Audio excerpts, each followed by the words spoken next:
Come with NerdCage if you want to live.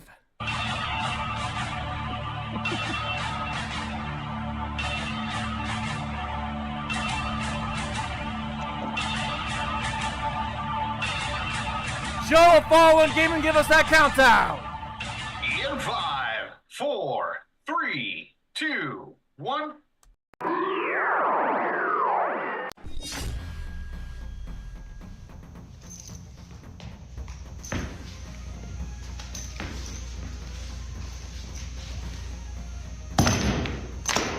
Get over here!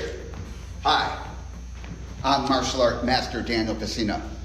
You know me as the original Johnny Cage, Scorpion, Sub-Zero, Reptile, and Smoke. You are tuning in to NerdCage Live on YouTube, Twitter, Twitch. Don't miss an episode or you'll get caged. So let's finish him. This is Anthony Marquez, better known as Kung Lao for Mortal Kombat. Make sure to like and subscribe to NerdCage Live. Be there. Us. Hey everybody, this is Dave Niebor from Dog Eat Dog, and you're watching NerdCage Live. So like, share, and subscribe to this channel. These are great guys doing what they love to do. NerdCage Live and gaming are a perfect match! Shoot the J, Joe. Okay. Shoot it! All right. Over on NerdCage Live on Twitch, Jay and Joe go live. Call me Bazooka Joe.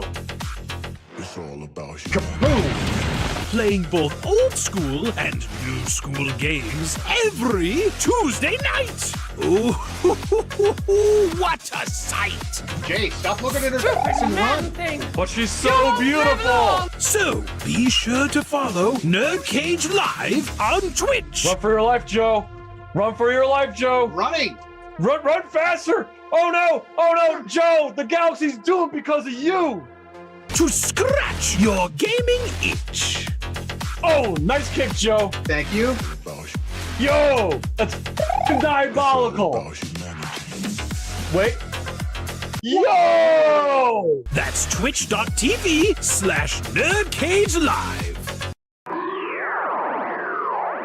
Hi, I'm Leah Montalongo, the OG Sindel. Please like, subscribe to NerdCage Live. This is Ernie C. from Body Count. You're tuned into NerdCage. Can you like and subscribe?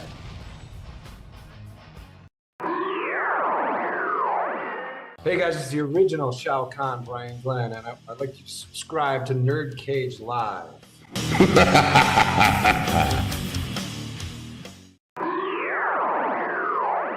It has begun. If what you say is true, the Shaolin And the NerdCage could be dangerous.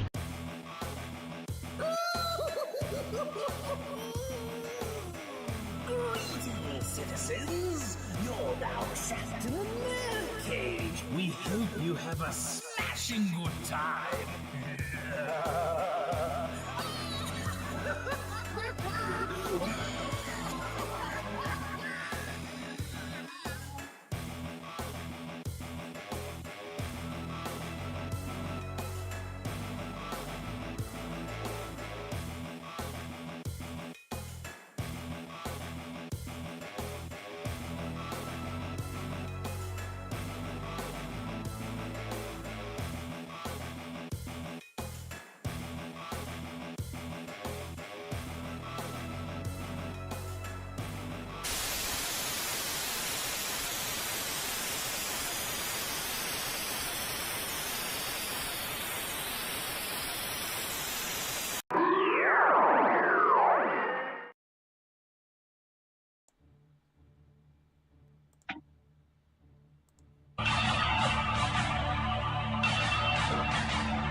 You're now about to witness the strength of Geek Knowledge and Low, welcome. That's right, once again, you are trapped in NerdCage Live. This channel is a celebration of all things pop culture, including yours truly, the Terminator. If you are new to the channel, please hit that like button and subscribe and share with everybody you know. Helps us more than you know. I am your co-host, Jay St. G, certified geek 7 days a week, coming to you live from yours truly, the land of the orange, the land of Tom Cruise, the land of Anthrax, the land of Earth Crisis of Syracuse, New York. And joining me tonight, we have a legion of super fans of the Terminator franchise, starting with our moderator and trollhammer, Joe of FallenOne Gaming. Also in the house, we got Keith, goddamn TATTNESS McCleary, and of course, you know him, you love him from the Needlessly Nostalgic podcast and JoeBlow.com, Tyler fucking Nichols. And I'm just gonna say this, the year was 1984. My parents were pregnant with their first child. You know, horror movies and slasher movies were in full swing, so was hair metal, and of course, it's the Reagan era, so we got the big summer blockbusters. Sylvester Stallone, no doubt, was the ruler of the action genre at that time. However, in 1984, James Cameron came up with the most brilliant concept by combining sci-fi and horror, and in comes Arnold Schwarzenegger, who was a rising star. However, The Terminator was the film that put him into another stratosphere, and eventually he would go on to become the greatest action hero of all time. So tonight, we are going to celebrate what is currently the 40th anniversary of the original Terminator, also out on 4K Blu-ray for the first time.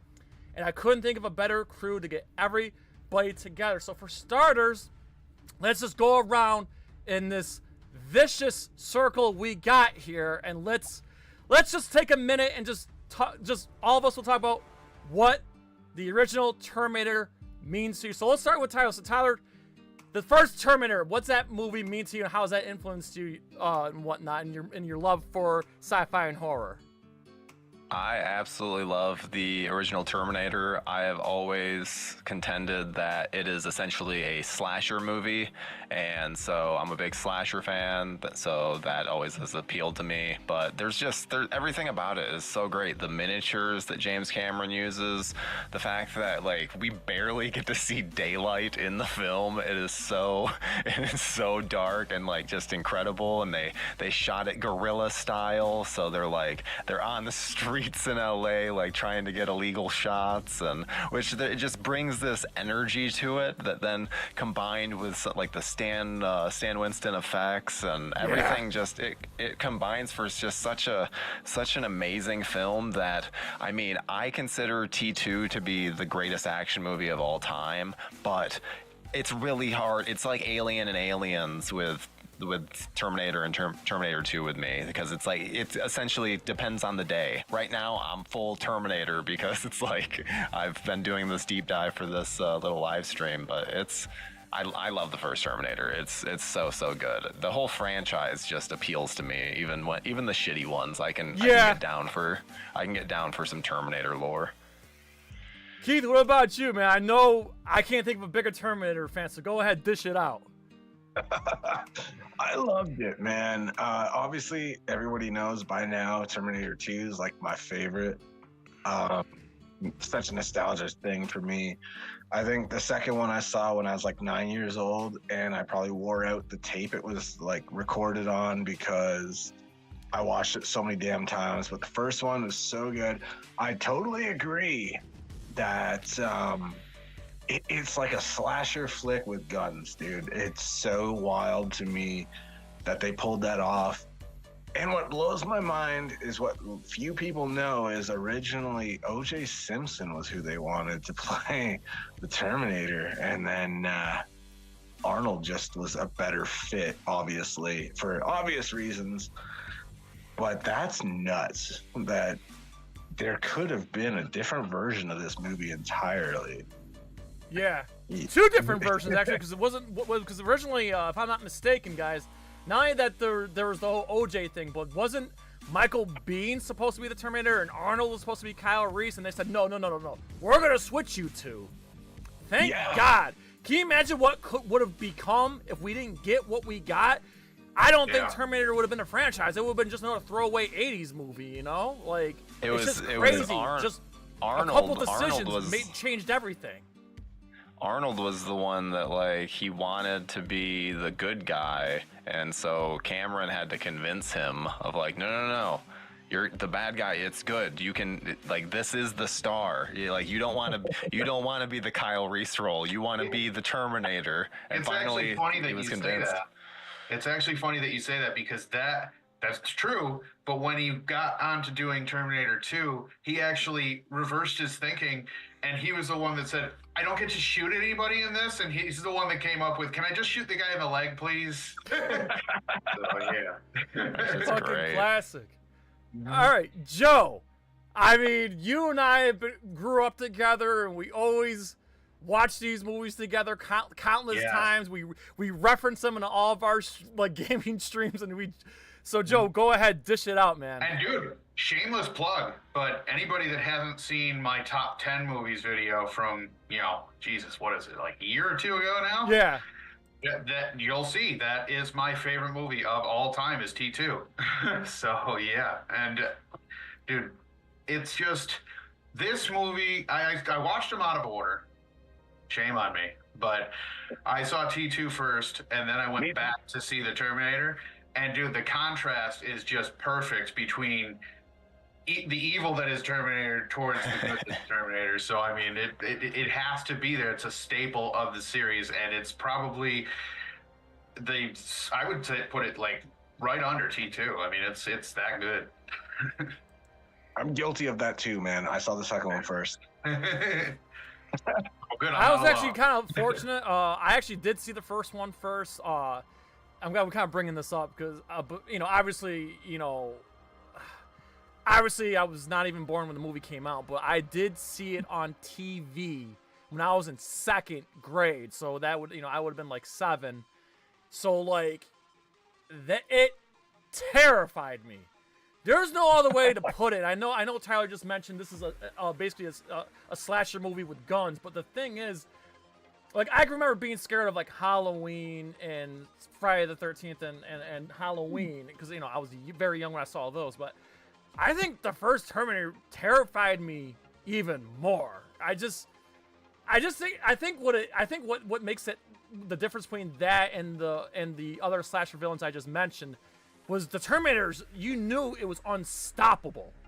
Okay, in the other movies, the other slasher movies, they always find a way.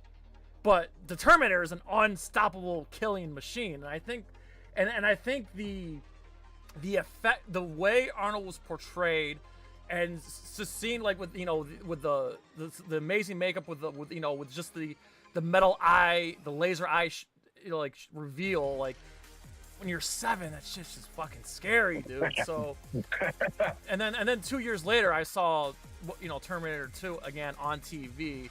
And then everything changed, and then I I fucking loved it, and I was like that, like, wow, this guy's my hero, and this and that. But like the first movie, it was just the idea of a killer cyborg that's basically indestructible it's terrifying, and I'm with Joe. Terminator 2 is my favorite, and it's in my top 10 movies. Terminator is my number 5.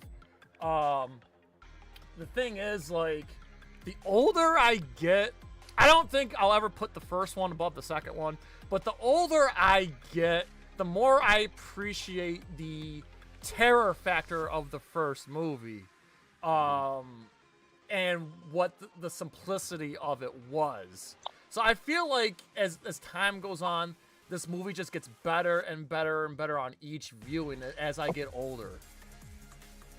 Yeah, I would agree with that. I mean, I think the T1000 too, I mean, obviously it's from T2, but like the T1000 is probably in my top 5 in terms of pure quantity of nightmares that I had about him. So many nightmares of Robert Patrick stalking me in some kind of suburban mall. Like that's that, and then obviously Arnold in this is it's them hunting down, and the fact that they're on this mission, the only thing they want is to kill Sarah Connor. In your brain, it's like, okay, I'm the target in this.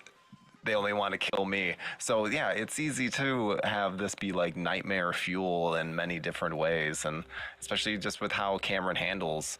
He thinks everything through so smartly, where then there's not a lot of convoluted plot holes and all these things where you can poke a bunch of holes in it, where you're just able to enjoy it. And then when something is well thought out, then you're able to just kind of place yourself in the scenario and just have fun with it, which I think we're kind of missing a little bit nowadays. But agreed, we're rushing stuff too much these days. Yeah, everything's done by committee, and we're not listening to the geniuses like James Cameron. But when we are listening to them, then we get these crazy Avatar worlds that make billions of dollars.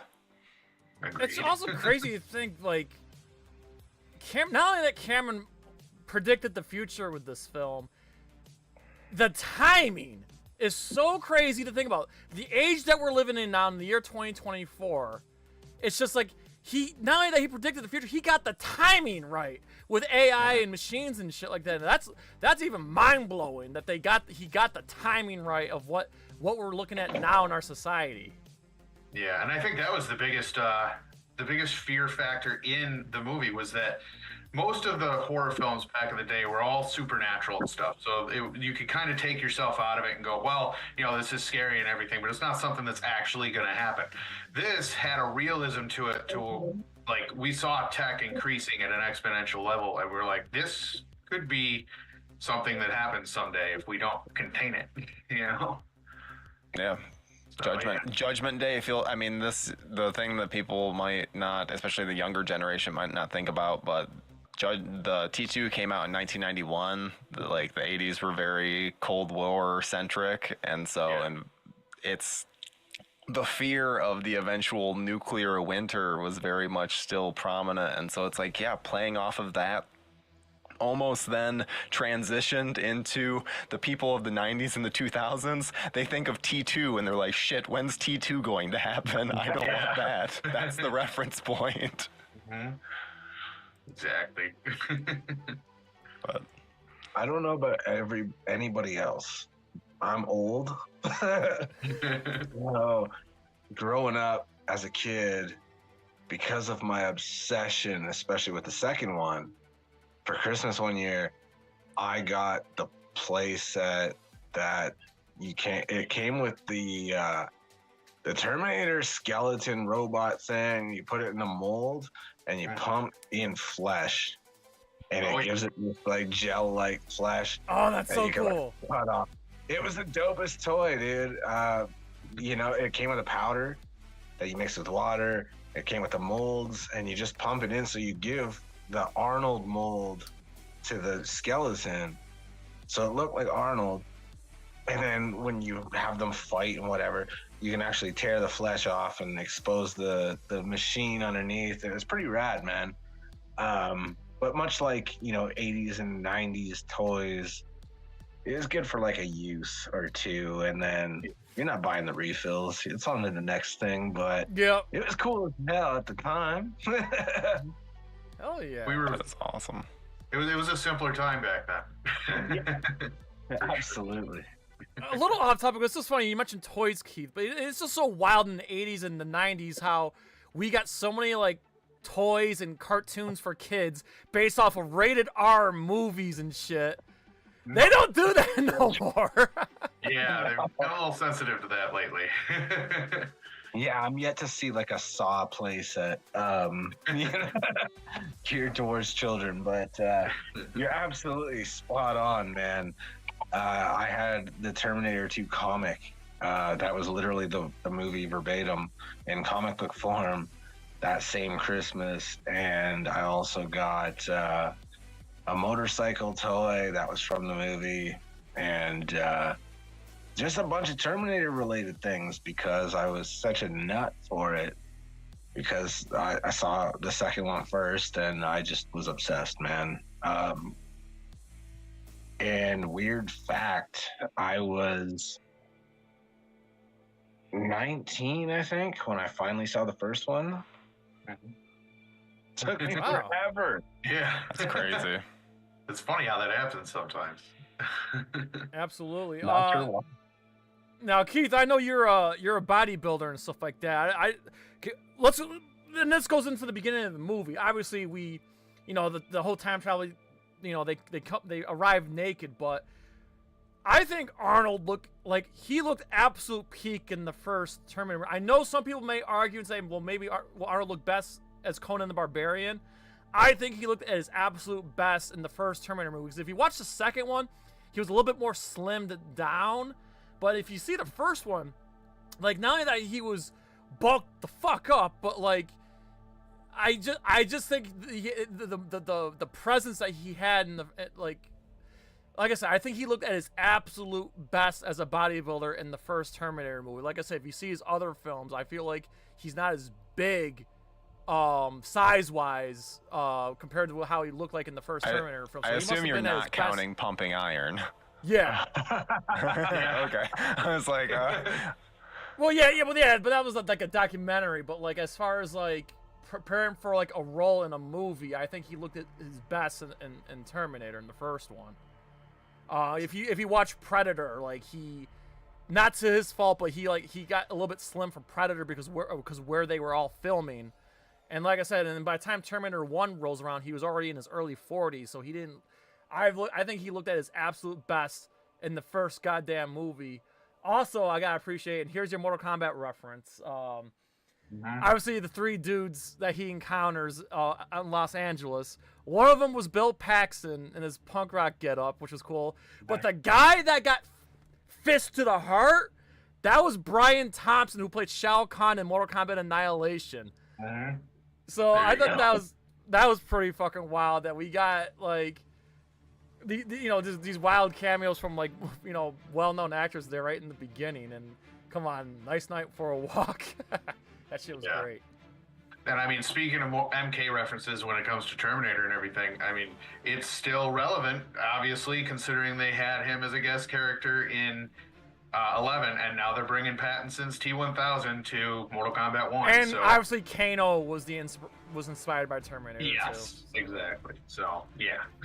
And obviously, this Terminator would go on to inspire a whole bunch of wild shit. And also, who was it? Was it you that told me, Joe, that that Arnold was also offered the role of RoboCop? Yeah, he was supposed to be the first RoboCop, and had he taken it, he would have given up the role as Dutch in Predator.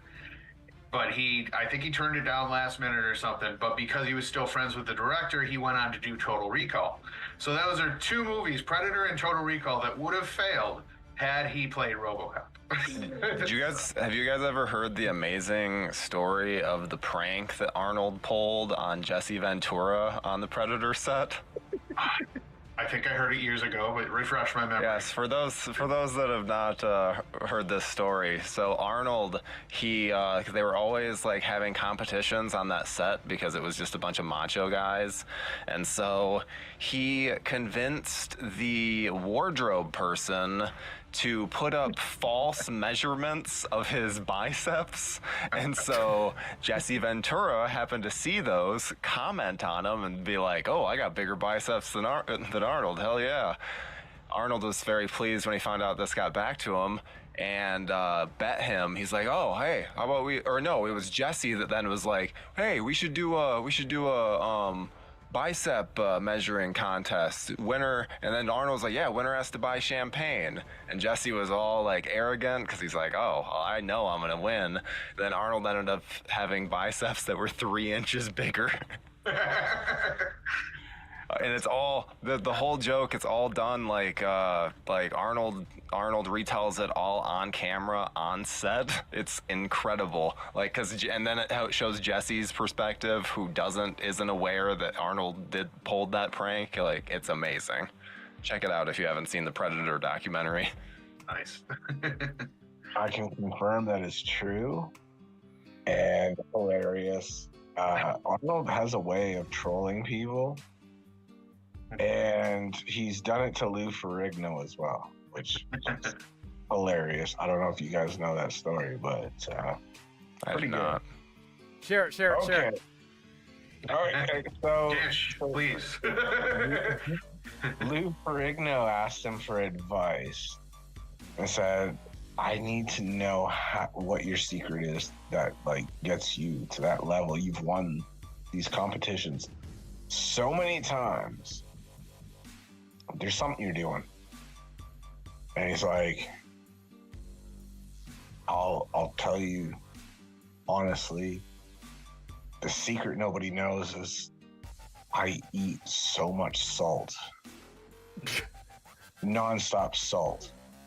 He's like, I'll eat tablespoons of just salt. And it works.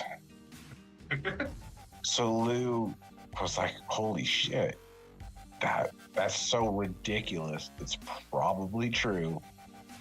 No one would think of that. Lou ended up calling him from the hospital because he was so dehydrated. Oh no. And Arnold laughed and said, you actually believed that? He's like, you really did that? You actually did it. You deserve to be in the hospital. I think that joke is also in Pumping Iron. If not, it's in the like supplemental thing. Yeah. So funny. Oh my God, he told me and I was just like, dude, that's just mean-spirited but amazingly funny. Because I troll people all the time. It's funny as shit. But that was just one of those fine lines where it's like, if you really believe that, you probably had it coming. Yeah, exactly. That might be on you now. There's also always the famous story of how Arnold trolled Stallone into taking "Stop or my mom will shoot." Like, yeah, you he can't get better shared than that on one of those late night talk shows, and he's like, "Oh my God, that was clever right there." Yeah, Arnold, I'm not sure if anyone's read his book, but his book is full of little nuggets like that are quite funny. That was well orchestrated. That was pretty good. Also, I just want to do a quick show and tell real quick before I forget. So I'm a huge Fear Factory fan. By the way, a lot of their music's based on the Terminator, but this motherfucking shirt here. So obviously, D manufactures their second album, but what makes this shirt goddamn priceless? One of my favorite lines in the fucking movie. Nice. There you go. That's awesome. So many references in the last 40 years. Like, in places you wouldn't expect them either, so that's kind of cool. That it just went on and on. I just got a video last weekend of my daughter in her swing, just the way she's reacting to the swing and talking basically to the mobile. She's only like 2 months old now. But in the background, anyone that sees this video will hear Kindergarten Cop because all you hear is Arnold's voice in the back. That's what we were watching at the time. It's not Tuma. But it's so funny. I don't know if you guys have ever heard this shit, and I love Arnold for the fact that he finds humor in it. There's this really old, years ago I discovered it, long before I even knew Arnold, before I was in this industry, the whole thing. So it's kind of funny. There's a website that does soundboards, and there's phone calls where people use soundboards, and Arnold is probably the absolute best one. Just trolling people. And then the conversations get recorded. And there's so much you can do with just parts, little clips from his movies and shit, that it's just like, dude, that's so funny. When somebody doesn't know the voice or the accent, how could you not? And there's one guy, he was hammered drunk. Oh no. And he was getting so mad. And of course they're like hitting the, whole, I'm Detective John Kimball. Who are you? He's like, I'm a cop, you idiot. And I was like, oh my God. So this guy gets so mad. And it's just the funniest shit, dude. If you get a chance to listen to those soundboard phone calls, they're endless entertainment.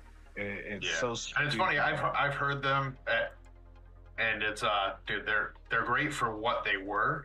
Right. But we're on the verge now with like AI and shit to where we could have full blown conversations that don't have to be movie clips, and dude, it's that weird. It's scary, but it could be funny. That weirds me the hell out, man. Yeah. It gets you thinking, like, I gotta watch what I say now because Yep. shit, man. Yeah, as someone who's a narrator and makes money makes his living off of his voice, I mean, it's scary. We see it demonstrated in the movie. Like he goes into the cop car, does the cop voice, and then he calls Linda Sarah Connor's mother, doing her voice. So like again, another thing that this movie would predict was the voiceover AI right there. Like, you have to wonder how close. You have to wonder how close James Cameron and Matt Groening are, because they seem to predict everything. And the funny is, because even Cameron was like, "Hey guys, I warned you about this shit in 1984." Yeah. So we just mentioned like memorable lines and this, and that. Another thing that came to be that, was almost, it could have changed history forever. I'll be back. Originally, it was I will be back. Yeah. And then they're like, wait a minute, something doesn't sound right. This is not working. And then eventually we got I'll be back. Mm-hmm. Because if It's we didn't, weird that's how another some of thing that those, could have like, changed history forever. Some of those improvisations, they just they run with them and they work. There's no arguing. They work for sure. Still referenced to this day. I mean, we still get "I'll be back" being used in pop culture, and you know what it's from. It's like, oh, well, it's Terminator. Yeah. And then the second one gave us Hasta La Vista. But yeah, I'll be back is like the one that's like used the most. And not to mention, I still think it's the best scene in the whole movie. The whole entire police station scene is the goddamn best scene in the movie. Especially that techno hit they had, like running through when it gets to it starts real slow as he's going through, and then as soon as he freaking has the ability to just take everybody out, it just ramps it way up. And I know it's 80s synthwave, but it hits in a different way for some reason. Yeah, no, you're right, because it starts off so when he arrives, it's subtle. You hear that bum, like it's very subtle. And then he goes, I'll be back, goes in the car, drives through, and then boom, like the scene just unfolds. In fact, I think I like that theme, and don't come at me, I'm not talking when it comes to T2. T2's theme is, the best. But in that film, I think I like that police station theme over the original. Yeah, Shay had mentioned the Brad Fiedel soundtrack in the comments, and it's very underrated. It's definitely one of the better sci-fi scores, and it definitely, I would put it amongst the second one. It's neck and neck. It's just as good as I would say. Mm-hmm. I mean, come on, that dun dun dun dun dun. I mean, you hear that everywhere. Yeah. Hell, you hear it. Sometimes you hear it like hockey, like baseball and hockey, like sporting events. They use them in wrestling. Like people hit the mat, bum bum bum bum bum. Yep. That's why I had to clip it for today's show. Exactly. Yeah. As somebody who does movies and shit and everything too, what really impressed me was just the genius mindset of your accent will make you sound robotic. That's why you need to play this character. And it's like, dude, that worked. It was brilliant. Yeah. And who thinks of that shit and says everything that everyone else that was a detriment to you, this is why this is going to work. And it did. It worked brilliantly. Yeah, he used what people used to think Arnold had a weakness of and turned it into a strength. Yeah. Yeah, because like in Hercules in New York, they dubbed his fucking voice over. Yeah. Which is insulting, by the way, Yeah, and very absolutely. off-putting. But yeah, but yeah, just go with what Keith said. Like, yeah, they took, I want to say an inability, but like obviously, you know, when he's going from the bodybuilding industry to the Hollywood, I mean, obviously there's limitations, and they just took what he was good at and just amplified it, basically. He didn't even properly know English when he did Hercules in New York. Yeah. There is still a version of Hercules in New York that has his original voice in it, and it's amazing. You can tell he like phonetically learned the lines, because his pauses are in very weird spots. Yeah. I'll have to check that out at some point because that sounds like fun. But yeah, like if you look at this movie, he's got maybe a small page of like lines in the script, and they're all basically one-liners, basically. Yeah, I mean, it pretty much defined the next decade of his career. Yeah, and another thing, just to change a little bit, and I mean it's still on topic, but the practical effects that they used in this really ramped the fear up, especially when he's like tearing out skin and eyeballs and shit. And it almost makes you think of that scene in Poltergeist when he's in front of the mirror and he's having that dream sequence and pulling his face off.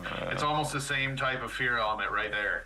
So, I mean, this movie really ramped the horror up and turned it into the best mix of action and horror I've seen in a very long time. Well, legend has it, like, Cameron came up with the idea because he had a nightmare. He had a nightmare of seeing a metal skeleton in a flame. That was, like, his inspiration to bring the script to life was that. That was the idea. He had a dream of a metal skeleton. And it's just funny because that is what we would end up seeing in the beginning of Terminator 2. Yeah. Right at the end of the intro sequence there. So just know that, like, yeah, this whole thing was derived from a fear. This thing was derived from a nightmare that James Cameron had. Mm-hmm. I mean, when we get the T-800 at the end of this film as well. Yeah. I mean, so he was That's still another able to thing, get man. his The stop motion. Yeah. Like, oh yeah, that was great. I mean, that was like the tail end of mainstream like stop motion. Mm-hmm. And I just think like that was like peak of stop motion right there. I mean, again, Yeah. when you see that as a child, it was terrifying. I mean, just the scene where he fucking smacked the, whatever, I don't remember. He smacked the thing out of fucking Kyle Reese's hand and whatever. Like that shit looked fucking badass, dude. Mm-hmm. And then of course he gets and then of course there's a scene where like he loses half his body and he's still coming. Like, all that shit was just incredible prop work. Force.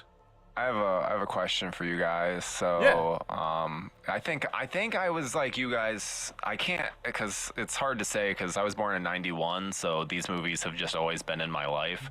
So I can't remember which I saw first, but I will always remember the juxtaposition of like going from Linda Hamilton in T2 to then this cute little 20-something-year-old in the Terminator, because she practically looks like a completely different person, and even character-wise, how she holds herself, she feels so different. Where it's incredible to see what she did with that role. She's what made Sarah Connor so special. Yeah. Yeah, and also the thing I could appreciate in the first movie is like how. Put yourself in her position. Would you believe a random dude saying, "Hey, I'm from the future"?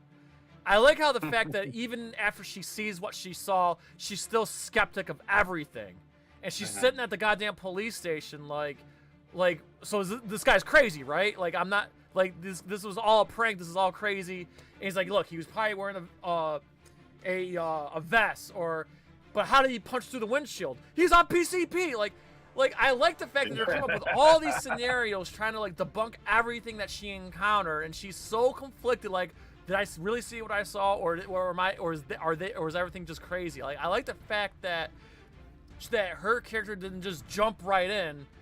Like, she was still hesitant about everything that was going on. Like, I can appreciate the realism of. I mean, like I said, put yourself in that position. Like, would you be able to like digest all of this happening in one night and whatever? You say that? Absolutely, I would, because I've seen Terminator films for 30 plus years. So I'm waiting on the day. The day that this happens to me, I'm like, I'm already. But she didn't have anything to go off of. Oh, I know. I totally side with her and being ignorant. But I'm saying, for me personally, I've had a lot of Terminator movies to watch. She didn't get to watch a bunch of Terminator movies. Yeah, and it's funny because we've had that pop culture, saturation now, to where if something like that did happen, we'd know what to do. But at the same time, you would still have people that are like, are they filming a movie here right now? It's still second guess it just because we do have that pop culture reference. I'm not gonna lie. To get back to like the original point, there is a night and day difference between Sarah in 1 and 2. Totally different person. And I agree with that 110%. And being 9 or 10, I was 9, but all the way into like 10, I was obsessed with the second one. I think 9-year-old me had a thing for Sarah in the second one because she was a badass, bro. And I was just like, damn. Then when I finally saw the first one, I was like, not even remotely the same person. You can see, it's funny because you can see why James Cameron married her that year. Right? I was like, what a badass chick. And she just was like, jacked at that time. And like, she was prepared to fight, man. And I was like, I dig that. I can appreciate James Cameron for bringing the strong female lead without like forcing it and making it like weird and whatever. Like, I like the fact that what he did with Ripley in 1986 and then what he did with Sarah Connor in 1991. Like at a time where testosterone was everything, and Cameron found a way to like set the tone for a strong female action lead, Because he just treats them as just like characters. He's not. There's never the thought of like, oh yeah, I'm trying to check a box. I'm trying to make this thing. It's like, no, he's like, I want to tell this fucking story, and guess what? If I'm gonna tell the story about the mother of the resistance, it's gonna be a woman. So. Mm-hmm. Right, and that's exactly it, where to me it was simply, this is a mother, bro, first and foremost. They're going to be the most protective individual of their child at any age. Yeah. It's not about trying to overdo the badassery. No, it's this is my kid, dude. I will die for this. This is my hill to die on. And that's what makes it realistic. It's not an agenda. It's just, this is what a mother does. You know what I'm saying? And I think that's why it works. It wasn't overdone. It wasn't forced down your throat. You saw vulnerability in this character, but it's like, I may die, but I'm dying to protect my child. And that will fucking 110% every time be what I do. That in itself is pretty badass. Yeah, the powerful freaking metaphor behind that is in a purely synthetic future that they portrayed in this. It's nice to know that a natural element can come out on top. Yes. You know what I mean? I think it's brilliantly done without overthinking it. I think maybe we put more thought into it than James probably fucking did because it was so natural. You know what I mean? Exactly.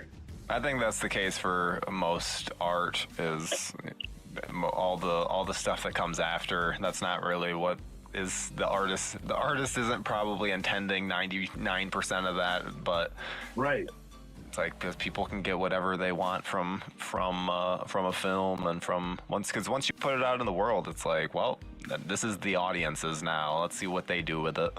That's right, and it's like music, man. If you don't discuss what your mindset was writing something, it can mean whatever the fuck the listener needs it to be that gets them through their shit.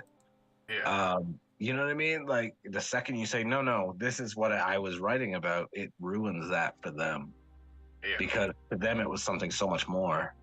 Oh. You don't play with that. You leave it and let it get them through their shit and never pull the curtain back too far. And I think that's what art is, honestly. So And I love the casting and the character development in this because it's like no character is a throwaway in here. Every single character has gravity. And we're kind of sorely missing that these days. There are characters in some movies nowadays that are like, you can just kind of gloss over and fast forward. But this one, you really are heavily invested in every single character. And I guess I'll take this opportunity, let's give Michael Biehn his flowers too. Like, yes. Like, one thing I could appreciate, and I really just rewatched this movie again just before we went live, but like, I like the fact that we see the PTSD that he's suffering from the future of the war. Like they portray that so well, or like when he's like sitting there and he has like nightmares of like what happened to him when he was fighting the machines and whatever. So like, I think he was great as as Kyle Reese and whatnot. So just wanted. And to you gotta put it. I think he's hell underrated. I mean, I know the poster has Schwarzenegger in big ass letters, which is something we don't have any of the action hero. Everything now is like the MCU and stuff like that. But at the time when he had like a star on the fucking poster, but Michael Biehn obviously, like, I want to give him his flowers too. Like he was on not the same level as Arnold, I would say, but he helped carry the movie. He did what he had to do to help carry the movie as well. I don't know, guys. I think I prefer Jai Courtney. Did you watch Terminator Genesis? We'll rank these movies. We'll rank these movies. But yeah, I mean, with his character and everything, it's very sympathetic with him because you got to think of the fact that this movie takes place in like almost a single night. So you got to think that he's having a nightmare of that, but is it really a nightmare because he was just living that like a couple hours ago? So he's probably just remembering what just happened earlier that night. Yeah. And I think also knowing what failure will lead to.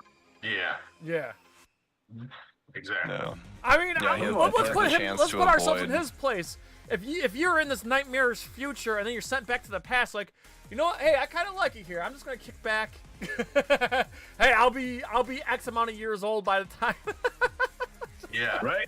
And you really get heavily invested in your mission because you're like, is there a way to stop that future and just live here, live out a normal life here? Exactly. Like I could prevent that future if I play my cards right. No pressure at all. Yeah. Plus you're still contending with a bloody machine that this is what they do. So yeah, that's wild, man. That's why I'm not super pumped for the new Terminator stuff because like James Cameron's already said, like, it's not going to have anything to do with anything you've seen before. There's no Sarah Connor, John Connor, no. Where I'm like, but that's what it is. That's what the fucking series is. It's about John Connor. It's about Sarah Connor. It's about fucking the T-800 with Arnold's fucking face on it. Like, it's just... It's frustrating. James Cameron doesn't seem to understand. It's because he always wants to create something different. It's like he doesn't understand. Where it's like, no. It's like, this is its own thing. Let other people do it. He's so far gone now with those Avatar films. And I'm not bad-mouthing Avatar, but I'm just saying he's so far gone now. Like that's his focus. Like his love for Terminator, I feel like it's been gone for a long time now. I feel like it's all Avatar now. But as someone who just recorded narration for a Terminator Dark Fate What Happened episode, James Cameron practically remotely directed Dark Fate and would send in shots literally the day of for Tim Miller to shoot, where it's like James Cameron was a lot more at the head of that than is made out to be. All right. Do you think we should? Do you guys want to rank the movies now? And now that let's do it. Yeah. Okay. Now, for the record, I don't want to include the Sarah Connor Chronicles, which there were some stuff I liked about. But we're just going to talk about the movies, and I have not watched the anime yet on Netflix. I want to. I'm going to. I hope it's good. I don't know if anybody in the chat's watched the Netflix Terminator 0, I think it's called. Yeah, I haven't watched it yet. I've been recommended it by multiple friends. Okay, so we'll rank the 6 movies. So this will be a fun little thing. So Tyler, let's start with you. How would you rank from best to worst? How would you rank the 6 films?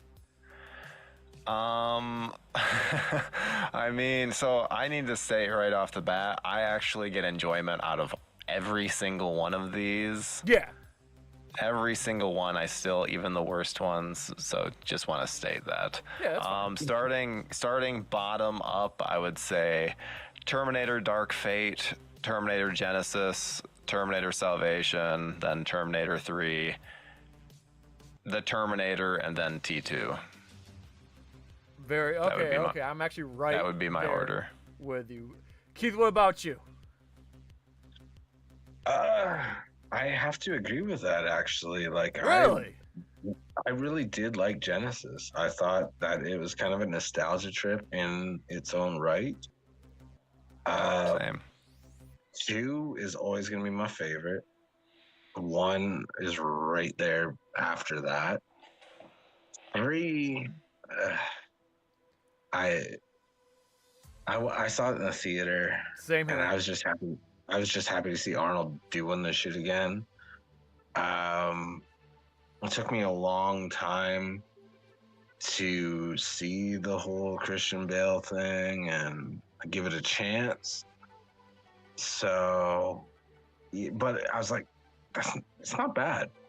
Yeah. I mean, you know, I view those things as like, this is not a Schwarzenegger adaptation, like this is its own entity, and I give it a fair shake, and I'm like, dude, this was pretty damn good. I'm not hating on it. Like, I really did enjoy it.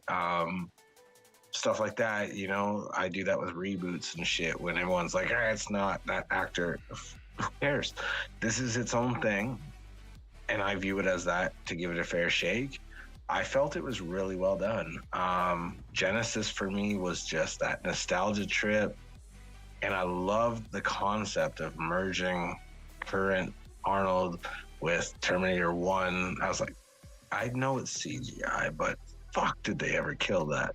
It was cool as hell. Yeah. And I was like, what a concept. I was like, I really dig this. Like, right out the gate, I was like, I'm fucking loving this concept. This idea is so cool. And it made me feel like a kid again in some aspect. And for me, man, that's what art should be, especially for somebody that kind of does, like, I see it all. I'm in the industry. I see how it's done, and that should take it all away from me and break that fourth wall so hard that I can't suspend my disbelief. But yet, here I am feeling like a kid again, even though I know it, how it's done. And that, to me, man, that kills it. So I think that listing is 110% spot on. I have to agree. All right, Joe. Joe, let's hear you ruin.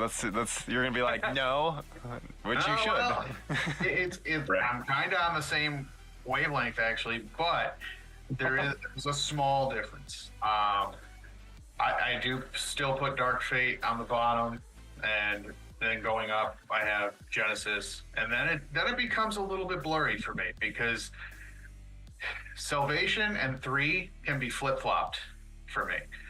Just because, as cringy as some people think Christian Bale's John Connor was, I think it was a lot stronger of a character than Nick Stahl's was, to be perfectly honest. And I know it's I know they're different ages, and one's on the top commanding role of the Resistance, and the other one is just kind of down on his luck and making it through the day. But he's a bum.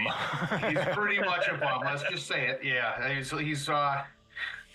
can I say this without offending anybody? He's what Edward Furlong is now. Pretty much. but yeah, friggin', you can flip flop them because I think the effects in Salvation were awesome, were amazing. Yeah. But I think the story of 3 brings it home. So they're kind of neck and neck for me. As for who's on top, obviously Terminator's right under T2. T2 is the best of the best. So yeah, I'm with everybody else here. For me, Dark Fate is at the bottom. Let's real quick. I know everybody talks about the first 5 minutes, but what really got me, like, really scorched my ass about Dark Fate, going back to the first Terminator, one of my favorite lines of the first movie is when Michael Biehn said, "This machine has no remorse. This machine will not stop. It has no sympathy. Blah blah blah. It will kill you until it won't stop until it kills you." And then Terminator Dark Fate, we were like. He's like, oh yeah, my mission was done, and I'm gonna go have this relationship and live out my life. I was like, nope, that's not what the Terminator is. At least in the Sarah Connor Chronicles, when the Terminator finishes its mission, it shuts down. Okay, yeah. I didn't like how it grew a fuck that shit. Terminator Fate at the fucking bottom. Terminator Genesis, here's the thing. Yes, I think it's the second worst, but it was like almost there.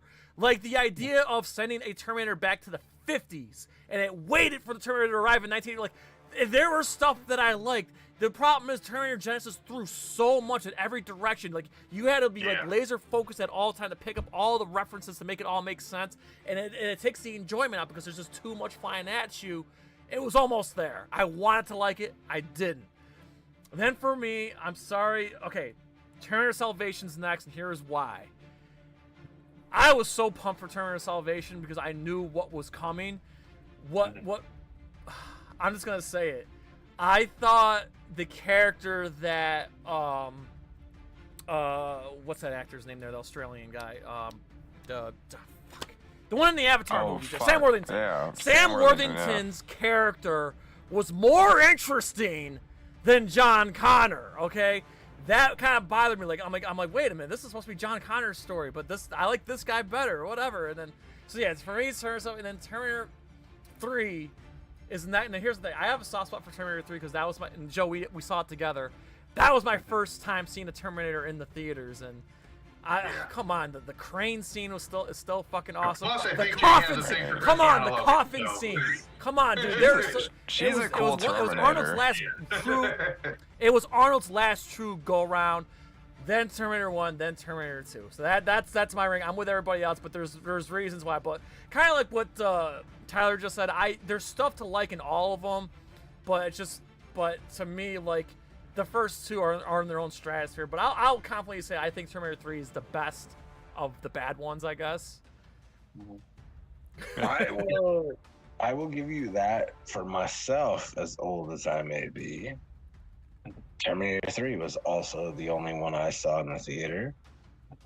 And the one thing I really loved about it, and maybe this is weird, but what stood out to me that still I'm like, I love this, is how honest this Terminator is. Yeah. When dude's asking all these questions, how do I die? And he's like, I kill you. I earn your trust for sentimental reasons. You believe everything I say to you. And once I've earned your trust, I kill you. I'm like, dude, that's so dark. Yeah. That he can be so casual. That made him a Terminator again. Like, I had no... The other scene that was impactful on that is when he starts pissing him off, starts pissing John Connor off, and he goes, good. Anger is more useful than despair. And he's like, you were just fucking with me the whole time? Yeah. And I feel like when he was honest with him about that, kind of separated the fan from the concept. Yeah. And reminded the fan, yeah, Terminator 2 was fucking like, there was a bond there between the two characters. Yeah. And that tugged on your heartstrings and the whole lot. I'll be damned if anybody didn't find that ending to be so goddamn sad. Yo, I cried. You know, like, it fucking is a gut punch. Yeah. And that's what they relied on. And then here's that brutal reminder of, guess what? That affected you as a human. This is a fucking machine. Yeah. That none of that matters to him. He's just straight up, I use those memories. And that's one thing that's kind of echoed throughout the entire series is that you either kill me or I kill you. Yes. You know? And it was that brutal reminder of, this is a machine, bro. None of those memories, those fond memories you have of that sad storyline and that sweet bond, like, this machine doesn't give a fuck about none of that. Yeah, first of all, he's going to outlive you. And secondly, if he gets reprogrammed, it's over. Yeah, and he's fully honest about that. Like, I use those memories of yours as a human to earn your trust, and then I kill you. Doesn't sound the least bit sad about it. Yeah. And then it's like, oh, right. This is a fucking machine made to kill. He's not that human-esque version that you remember from the second one. That was all your human emotion that put all that investment into that idea. Yeah. Brilliant. Yeah. And it's brilliant. I feel we bummed people out, though, just now. but to bring it back to some fun stuff that I just want to mention is a couple things that are actually happening in pop culture right now. Like the internet memes of the sex scene in the first one are just rampant right now. And it's making me laugh every single day that they put more stuff up. So that's fun for me. And the other thing is some references people might not have noticed, like in T2, when he whips out the gun out of the rose box, that was a nod to Guns N' Roses. and I just learned that a couple days ago. I didn't pick up on that until you told that to me the other day. I'm like, oh shit. Yeah. So there's still some stuff that you can find even today. Has anybody? I have to ask this question now because have any of you guys or anybody in the chat, has anybody got their hands on the Terminator 40th anniversary 4K steelbook that just came out? Does anybody have it? Because I have to get it. Like, has anybody been fortunate enough to check out or hear anything about the 4? Because the 4K literally just came out. Has anybody got it? I'll definitely be looking, but I haven't really seen much about it. I've seen that they're doing some screenings of the movie at certain theaters. For yeah, we didn't get one. I haven't seen the 4K yet. Yeah, so no, I got it pop up on Facebook that the 4K is coming out this week. So yeah, I gotta get my hands on it. I got I was telling this to Tyler the other day. Like, I got the Terminator 2 4K. What a disappointment! What a disappointment that 4K set was for me. So I'm hoping at least this 4K does it justice. Yeah. I'm saying it is not releasing until November 19th. Oh, okay. All right. Well, like I said, I'm getting stuff on my feed about it. So all right. So it's coming out. All right. Come on. It could have come out 1 month sooner. Come on, the 40th anniversary. I know. But yeah, I will definitely be getting my hands on it. I'll definitely planning stuff out. And Shay says something funny here that I completely agree with. The only time in a movie that a sex scene absolutely had to happen for continuity. Yeah. They nailed that. Oh, yeah. Talk about timing, too. I mean, he had his one night, and it landed. Like, awesome. Exactly. It only took one try. He almost got his clothing, no less. Yeah, he managed to get her wearing bum clothes and this and that, convinced her that, hey, I'm from the future, and then still got the job done. Like, way to go. Yeah. You wear a homeless guy's clothes, sound like an absolute nut job, and still somehow he lands the whole thing. Yeah. They don't call him Kyle Riz for nothing. Apparently. All right, guys, so listen up. This has definitely been a fun discussion, but I think it's getting kind of late here in the East Coast, and I'm going back to the gym because I'm all pumped. I'm all pumped right now. I'm going back to the gym. But let's just go around in circles. Let's just closing thoughts on the 40th anniversary of Terminator, and I'll let you guys plug whatever it is you want to plug, and whatever you got to promote, whatever you got coming up. So let's do it now, and we got stuff to plug in too. So Tyler, go ahead, man. The floor is yours, buddy. Yeah, so I check out joeblow.com. I'm a critic there and do video essays and all this other stuff. And check out Needlessly Nostalgic. It's a podcast I run. And I will be on the Joe Blow Horror and Joe Blow Originals live stream tomorrow night with Keir Gomes to talk horror icons. So that should be fun. But yeah, I'll catch the replay. I'm going to be busy tomorrow night, but I'll catch the replay. Oh, you're all good. But yeah, otherwise, Needlessly Nostalgic, that's the thing to check out. I mean, my Joe Blow stuff, you can find that anywhere. Needlessly Nostalgic, that's the thing that I'm trying to get going, so. All right, Tyler, I'm putting you on the spot. Will there be a Terminator series on Needlessly Nostalgic? Dude, yes. I'm gonna try to convince Lance because he's gonna be really. Why do you need to convince him? There shouldn't have to convince him. Like, Lance, let's do Terminator. Let's go. Because I don't think he's seen. I don't think he's seen any past the third one. Oh, then that's more reason for guys to do it then. No, gives him a reason to binge.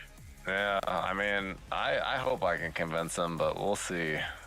Okay, I just throwing it out there, but yeah, please check out Needlessly Nostalgic. The links are in the description, everybody. Again, fantastic stuff. The banter that those guys have is always priceless. Yeah, I guess hearing their perspective. Yeah, I guess I should say, yeah, we always talk movies. I should kind of sell what the podcast is. We talk movies. We just got done with the John Carpenter filmography, and now we're going through. We've been going through over various Halloween picks, and then we're transitioning into holiday favorites, and then we've got the Evil Dead franchise. So yeah, all right. I can dig it. All right, Keith TATTNESS McCleary, TATTNESS TV, man. Go ahead, closing thoughts and whatever you want to promote, my friend. Man, closing thoughts. I just, again, for me, Terminator, especially Terminator 2, the most nostalgic thing for me, promo-wise, man. Go check out Needlessly Nostalgic. That sounds right up my alley, so I'll be checking that out because everything that you just I love Halloween. I'm a huge fan. I love Evil Dead. Huge fan. That sounds like everything I've been missing out on, I will be getting caught up on. I don't want to promote my shit. And people can Google search my fucking name and see what I'm doing. I don't like turning my segments into like fucking promotion and shit. I would rather promote someone else's amazing work. So check that out because I will be. Damn, that sounds killer. Especially this time of year. I'm a huge Carpenter fan. I'm a huge Halloween fan, so I'll be checking that out, man. Hell yeah. Oh, I appreciate that. Everybody check that out because I want feedback on what you guys think and see how I agree or disagree because I already love what they're doing. So that's where I'm at. Bro, you're so humble and so connected, so that's all right. We're going to listen, everybody. Links are in the description. TATTNESS TV. Follow them on Facebook and whatnot. And that's how you can. And he goes live. Was it Wednesday nights? We're switching to weekends, but it's gonna be on streaming like platforms for like TV. Yes. So, oh yeah. So please check them out. I'm just telling you. I'm just throwing it out there right now. I put all the links in the description, so please check out Keith TATTNESS McCleary and all his work. Come on, I mean, MMA artists. You've done awesome interviews on your podcast and whatnot. So by all means, check out TATTNESS TV and to check out go back and watch some of the classic TATTNESS podcasts and whatnot. That's all right. If he doesn't want to promote, we'll promote him. Joe, go ahead. Your closing thoughts, and then we'll promote our upcoming stuff. Dude, what can I say that hasn't already been said? Terminator, one of the best franchises out there, and T2, top shelf, Terminator 1, right beneath it. Just, if you want to give the movies a rewatch, I implore you, rewatch these. They're that good. All right, Joe. So we got a lot of stuff coming up here. Let's just say what stuff we got coming up. So Joe, Saturday on Twitch. Yes, finale of Resident Evil 7. Yes, it's twitch.tv/NerdCage Live, and that's gonna be our finale of Resident Evil 7, and we have a possible finale on Sunday on Twitch. Yes, Sunday we're gonna attempt the finale of Luigi's Mansion 2. Absolutely, and then of course, Joe, mark your calendars for Friday, November 15th, watch party. Yes, the fight of all fights, Mike Tyson versus Jake Paul. We're gonna see what happens. I hope Tyson can pull it out. So yeah, be there. That'll be 8 o'clock Eastern Standard Time. You can watch along with us. It's going to be on Netflix. And joining us will be Mad Mike Jones and Toasty of Kami Dogu will be joining us for that watch party. So that should be a lot of fun. Main reason why I brought in Mad Mike Jones is he lives in Arlington, Texas. So there you go. That'll be fun to ask and see what the hell is going on in Arlington that weekend. And then, Joe, mark your calendar for Thursday, November 21st, 3 p.m. Eastern Standard Time. It's our last big interview of the year. Yes, Kevin Bayless of Rare himself. We'll be talking all things Rare. Yes. Amazing. Come on, man. He was in Killer Instinct. He created Diddy Kong. He did the Donkey Kong Country games. Diddy Kong Racing, like that golden era of Rare Nintendo. He was one of the primary people behind all of that. So, and also he voiced Jago, and he was the motion capture for Jago and Killer Instinct. So this should be a fun goddamn discussion. I'm fucking giddy. Holy shit. Kevin Bayless of Rare. This man has done it all. So that should be really, really, really fun.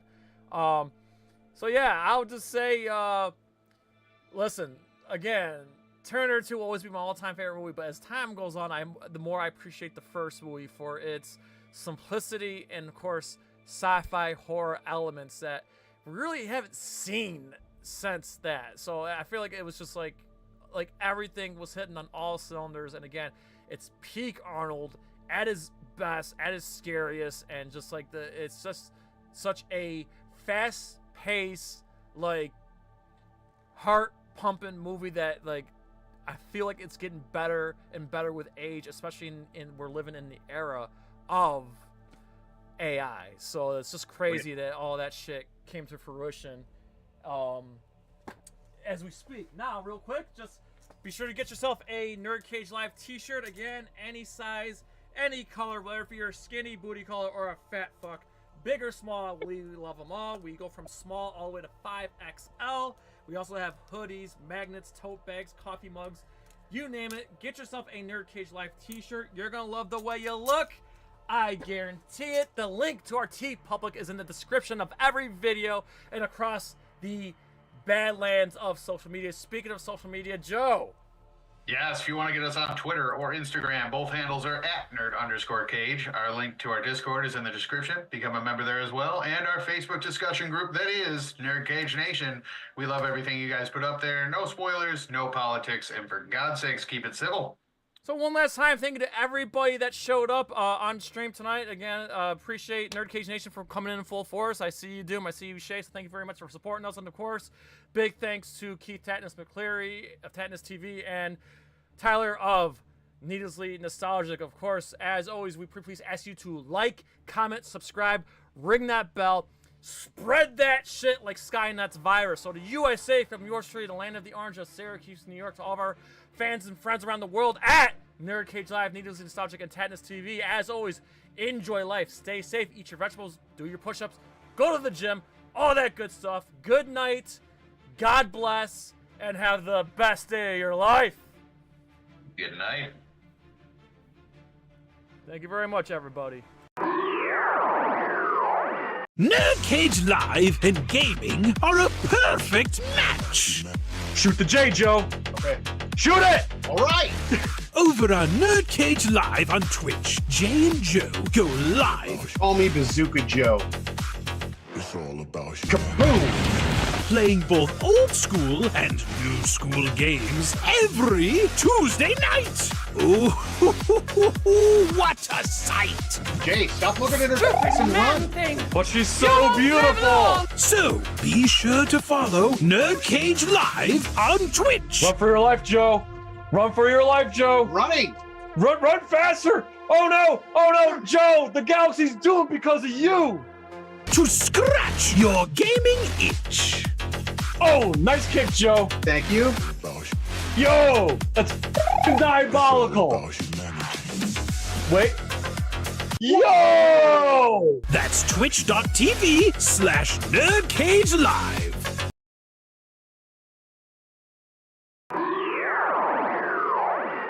Ooh, trying to get out of the nerd cage, are ya?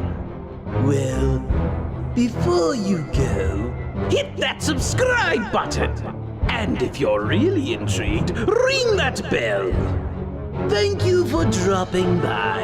Until next time, tell everyone you know about NerdCage Live!